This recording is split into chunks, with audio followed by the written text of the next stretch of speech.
వేములవాడలో రోజుకొక రాజన్న కోడే మరణిస్తున్న కాంగ్రెస్ ప్రభుత్వం పట్టించుకోవడం లేదని ఎమ్మెల్సీ కవిత విమర్శించారు. ఆలయాలపై మాత్రం శ్రద్ధ ఉన్నా ముఖ్యమంత్రి రేవంత్ రెడ్డి తక్షణమే తగిన చర్యలు తీసుకోవాలని ఆమె డిమాండ్ చేశారు.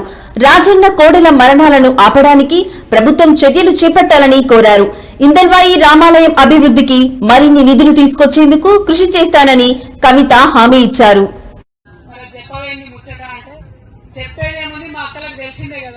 ఇష్టమన్నారు ఇష్టలేరు ఇచ్చలేక కొట్లాడ్డా అంతే కదా.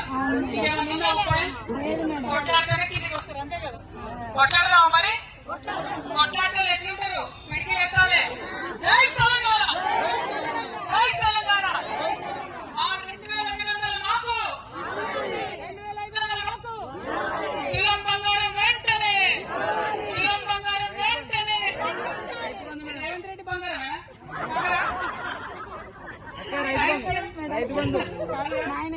కుమారాన్ని ఏమంటుందంటే కాంగ్రెస్ ప్రభుత్వం 2,500 ఇస్తానని మహిళలకు మరి చెప్పవేంది ముచ్చట అంటే చెప్పేదేముంది మా అక్కలకు తెలిసిందే కదా. ఇష్టమన్నారు ఇష్టలేరు ఇచ్చలేక కొట్లాడ్డా అంతే కదా. కొట్లాడతానే కిందికి వస్తారు అంతే కదా.